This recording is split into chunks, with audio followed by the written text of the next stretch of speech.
Olá pessoal, bem-vindo à história da Apple, ao sétimo capítulo, para a gente dar sequência a essa história bem bacana que estamos contando aqui para vocês. Bom, a gente parou ali no lançamento do Apple II, né, que foi um sucesso estrondoso. Então o Apple II acabou elevando a Apple, né, a uma empresinha de garagem, uma startup, como a gente chama hoje em dia, que estava vendendo aí em 1977, que é o final da década que a gente estava trabalhando no último capítulo, estava comentando sobre ela no último capítulo, vendia aí cerca de 2.500 unidades em 77. Com o Apple II esse número foi elevado para 210 mil em 81, então em poucos anos a quantidade de unidades vendidas foi assim um aumento galopante, né? E um desafio enorme para logística, para marketing, para produção e tudo mais, né? Mas o Steve Jobs ele ainda estava um pouco insatisfeito, porque tanto o Apple I quanto o Apple II são filhos mais do Woz do que dele propriamente dito. O sucesso é dado a ele, mas a criação da máquina, do equipamento, foi creditado mais ao Woz, obviamente, né? Mas ele não estava satisfeito, ele queria deixar uma marca no mundo, né, como ele sempre dizia. Então ele estava aí ávido por uma nova empreitada, um novo produto. E a esperança dele é que o Apple III fosse esse novo produto. Então ele começou a trabalhar, começou a desempenhar o papel de coordenador de equipe lá para que o produto pudesse sair, essa nova geração do Apple III. Só que as dificuldades de gestão que ele tinha na época, de lidar com as pessoas, com a equipe e tudo mais, acabou virando um fracasso total o Apple III, nem vale a pena que a gente comentar muito, porque a máquina saiu, era muito fraca, ela esquentava, ela tinha problema com placa, com conectores, porque ela foi feita aí muito às pressas e sem muita orientação, né? Então uma dor de cabeça, foi lançado em 80, né? Foi um fracasso completo aí o Apple III. O Randy Wigington, que é esse camarada aqui, ele trabalhou na Apple nessa época, a gente já falou sobre ele, né? E ele diz assim que o Apple III era uma espécie de bebê concebido durante uma orgia. Uma dor de cabeça terrível e lá está aquele filho bastardo e todo mundo diz, não é meu. Então todo um esforço para poder preparar um produto que no final das contas ficou bem ruim, né? Então a Apple resolveu contratar dois engenheiros da Hewlett Packard, da HP, né, para poder conceber um computador ele completamente novo, realmente uma evolução do que seria o Apple II para o próximo equipamento. E aí começou o projeto do famoso Lisa, que era o computador que tinha o nome da primeira filha do Steve Jobs. Lembra daquela namorada que o Steve Jobs teve logo no começo e manteve esse relacionamento durante esse tempo todo? Chris Brennan, né? Eles tiveram uma menina, né? E o Jobs demorou um tempão para poder assumir realmente a filha, enfim, alguns problemas particulares ali da relação dele com ela e tal. Então ficou uma situação bem esquisita, ele não queria assumir a paternidade, não queria ter contato, esse tipo de coisa, só que o nome da filha Lisa acabou dando o nome do computador. Com essa situação toda meio pisando em ovos, né, e ele não assumindo nada disso, o pessoal acabou inventando um acrônimo para poder justificar o nome de Lisa. Então ficou como Local Integrated System Architecture, só para poder utilizar o nome Lisa, que depois, muitos anos mais tarde, o Jobs falou, meu, é óbvio que Lisa era por causa da minha filha, só não quis assumir na época e tal. Mas era uma máquina para custar $2.000, com 16 bits ao invés do 8 bits que era o Apple II, então uma máquina muito mais forte. E aí tinha um programador, um gênio, né, um pequeno gênio programador chamado Bill Atkinson. O Bill Atkinson, ele era um estudante que fazia doutorado em neurociência, só para vocês terem uma ideia, tinha tomado muito ácido e era um cara além da curva, assim, né? Ele foi convidado para trabalhar para a Apple, ele não aceitou, ele não quis. A Apple começou a sondar, mandou um bilhete de avião, né, uma passagem de avião não reembolsável, né? Ele falou, tá bom, eu vou até lá para ver o que tá, eu quero ver o que o Steve Jobs tem para me dizer, se ele vai me convencer, né? Aí o Steve Jobs o recebeu e tal, falou, olha, aqui a gente está inventando o futuro. Então pense em surfar na crista de uma onda, é realmente emocionante. Agora pense em nadar cachorrinho atrás dessa onda, a diversão não chegaria nem a perto. E aí ele, com essas frases aí, ele realmente assumiu o trabalho dentro da Apple, né? E esse cara realmente é um outro camarada que tem que ser colocado num destaque especial, porque ele realmente fez muita coisa dentro da Apple, né? O primeiro trabalho que ele teve, que ele comentou, foi de desenvolver um programa que não existia antes, mas que na verdade ninguém queria muito na época. A Apple tinha um anúncio numa revista, esse anúncio aqui, que mostrava o cara na cozinha aí, com um computador e um gráfico de acompanhamento de ações. Só que não existia esse programa, eles colocaram isso só para propaganda. E para a Apple poder fazer essa propaganda, ela resolveu fazer um programa que desse aquele tipo de gráfico, para não ter dor de cabeça. Então ele teve que inventar um programa por causa do anúncio do Apple II aqui no computador, né? Do anúncio aqui na revista, né? Então olha só como é que eram as prioridades, né? E ele queria ele queria criar uma versão do Pascal, aquela linguagem de programação, para rodar no Mac não, para rodar no Apple, né? E o Jobs achava que era perda de tempo e tal, e ele começou a insistir, insistir, o Jobs falou, tá bom, já que você é tão apaixonado por esse Pascal aí, eu te dou 6 dias para você me provar que eu estou errado. E o cara em 6 dias ele fez uma versão do Pascal para o Apple. Olha só que coisa absurda, né? Bom, enfim, no outono de 79 a Apple estava criando 3 protótipos, 3 produtos, né? Tinha o Apple III que estava catando cavaco, tentando se segmentar, né? Tentando se colocar e arrumar os problemas. Tinha o projeto da Lisa, né? Do Lisa, que estava começando a decepcionar o Jobs, ele já não estava gostando, estava tendo muita confusão e tal. E tinha um outro projeto alternativo que tinha um codinome de Annie. Ele era desenvolvido por esse cara aqui, que é o Jeff Raskin. O Jeff Raskin, ele era um ex-professor, ele deu aula para o Bill Atkinson, para vocês terem uma ideia.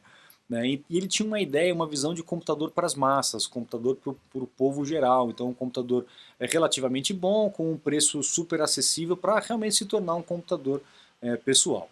E ele começou a falar para o pessoal da Apple, falar, olha, tenha lá o Xerox, né, o Xerox, como a gente fala aqui, a Xerox PARC, né, que é PARC seria o Palo Alto Research Center, onde a Xerox, a Xerox, ela tinha o seu departamento de pesquisa e desenvolvimento lá nos anos 70.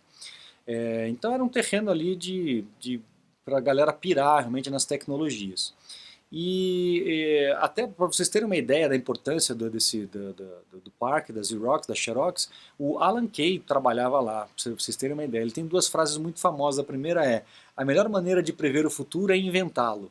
Essa é uma frase muito boa. E a segunda frase famosa dele que é: as pessoas que são sérias em relação ao software devem fazer seu próprio hardware. E esse acabou virando um mantra para o Jobs, né? Com certeza. A grande vantagem da Apple funcionar tudo redondamente, né? Como mágica, como o Jobs dizia, era justamente isso. A mesma empresa faz tudo que é necessário para funcionar. Então, a chance de dar errado é menor, né? Bom, então o Jeff Raskin, ele começou a falar, meu, vamos lá, tem coisas importantes lá e tal. E eles inventaram um sistema de bitmap. Antigamente o computador ele só funcionava com o teclado, né? Não existia um mouse. A tela era só entrada de comando e tal. E de repente lá na Xerox eles desenvolveram um equipamento chamado mouse, porque parecia com um rato, e você conseguiria mover um cursor na tela. Não do jeito que a gente move hoje, né? Mas você conseguia mover e clicar em coisas na tela. Então era uma tela de mapa de bits. Por isso que é bitmap. Então cada pixel ele era controlado por uma parte específica do computador, pelos bits na memória do computador, né? O Jeff Raskin achava que aquilo com certeza era o futuro, só que o Jobs não gostava muito do Raskin, ele achava meio babacão, meio nariz em pé e tal. Ele dizia aqui que é um babaca que enche o saco, o Jeff Raskin, mas o cara realmente foi também muito importante. O que aconteceu? Culminou que a Xerox, ou a Xerox, né, queria participar da segunda rodada de investimento da Apple, nessa fase aí. E aí o Jobs, sabendo do que o Jeff Raskin tinha falado, falou, tá bom, eu vou deixar vocês investirem na Apple US$ 1 milhão, se vocês abrirem o kimono aí, a mostrar os segredos do parque de vocês, do seu centro de pesquisa. A Xerox aceitou, e aí eles foram para lá fazer uma visita, o Jobs, o Raskin e uma turma toda, o Atkinson e tudo mais, né? Lá na Xerox tinha um camarada chamado Larry Tesler, ele era também muito bom, um cara genial, E ele estava feliz com a chance de mostrar a tecnologia para alguém, porque ele percebia que os chefes lá na Xerox não estavam dando muita trela para aquilo, não queriam saber muito daquilo, né? Os chefes não davam sinal de gostar daquilo ali. Mas a amiga dele, a Adele Goldberg, que era uma outra pessoa que trabalhava lá, ela ficou horrorizada com a Xerox fazer isso, tipo, meu, vocês vão abrir todos os segredos para esses caras, vocês estão malucos, né? Vão dar a joia da coroa para esses caras e tal. E, enfim, mostraram tudo o que eles estavam resolvendo lá, desenvolvendo lá dentro da Xerox, que era uma das coisas principais, era realmente a interface gráfica, né? E isso foi, assim, um eureka na cabeça do Steve Jobs, foi o grande insight da cabeça dele. É, ele diz assim, ó, foi como se um véu tivesse sido tirado dos meus olhos. Eu pude ver qual seria o futuro da computação. Então ele viu tudo que ele deveria fazer ali para transformar aquilo realmente em algo palpável, né? E ele diz aqui, ó, tudo se resume em tentar se expor às melhores coisas que os seres humanos fizeram e depois trazer essas coisas para o que você está fazendo. E é bem isso mesmo, né? É o caldeirão das boas ideias e você nasce uma ideia subproduto daquilo novo, né? Daquilo tudo, né? Algo novo a partir do velho, né? E a Xerox, ela pensa só, né? Ela poderia ter sido dona de toda a indústria de computadores se eles tivessem tido a visão, né? Tido a visão de que aquilo que estava sendo desenvolvido embaixo da barba dele, do nariz deles, era realmente algo imprescindível, né? O T.S. Eliot, para vocês terem uma ideia, ele falou isso, ó, nos anais da inovação, novas ideias são apenas uma parte da equação. A execução é igualmente importante, para vocês terem uma ideia, né? Então eles estavam lá, era algo muito rascunho ainda, não era nada perto, próximo do que a gente tem hoje, né? Para vocês terem uma ideia, o mouse da Xerox tinha 3 botões e custava $300 o mouse. Né? Então, para aquela época, era algo assim absurdo. É o que custa hoje o mouse da Apple, né? Mas assim, na época ainda era um absurdo, né, esse custo, preço de custo, né? Aí um engenheiro chamado Dean Hoving, ele queria um mouse simples, com um botão só, que funcionasse bem, que pudesse usar na mesa, que pudesse usar na calça jeans, em qualquer lugar. E o mouse da Xerox era horroroso. O mouse movia só em cruz, ele não movia em diagonais, redondamente, ele não, era bem um negócio bem primitivo, né?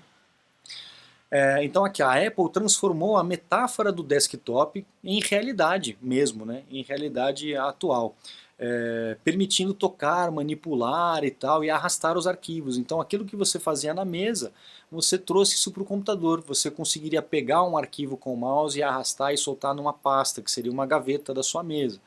Algo que não era possível nem com o sistema que a Xerox tinha, né? Isso foi tudo o aperfeiçoamento que a equipe, que o Jobs e a equipe da Apple fizeram em cima do sistema e dessa ideia, né?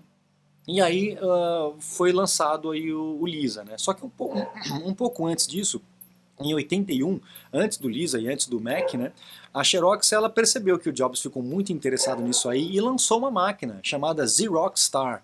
Essa máquina aqui que custava na época $16.595. Para quem acha que a Apple é cara, olha só, naquela época 17 mil dólares quase, né, $16.600 praticamente, no varejo, tá? Foi um fracasso, obviamente, eles conseguiram vender ainda 30 mil unidades disso aí, mas foi um fiasco total. E aí o Jobs viu aquilo ali, viu que horroroso, o trabalho horroroso que eles fizeram, chamou o Bob Belville, que também trabalhava lá na Xerox, para trabalhar. Então ele chamou numa entrevista e virou para ele e falou assim, olha Bob, tudo que você fez na sua vida é uma merda, por que você não vem trabalhar para mim, né? E o cara foi. Ele junto com o Tesler, o Larry Tesler, que fez a apresentação de toda aquela tecnologia para eles, né? Então aí ele conseguiu trazer a turma de lá também para trabalhar. Bom, o Atkinson, ele decidiu que a tela deveria ter o fundo branco no lugar do fundo preto. Até então todo o monitor era preto com as letras acesas, né? Verde, branco, enfim. E ele inverteu, ele falou não, a gente tem que colocar no computador what you see is what you get. O que você está vendo é o que você obtém na vida real. Vai ser muito mais fácil as pessoas aprenderem a mexer no computador se ele de uma forma ou de outra mimificar, não sei nem se existe essa palavra, né? Mas fazer bem parecido com o que é na realidade. O iPhone foi assim também, né? Tinha aquela interface esquemórfica que o pessoal chamava, né? Tentando imitar o que é o de verdade para as pessoas se acostumarem. Então o Atkinson ele falou isso, meu, a gente vai ter que ter uma tela branca.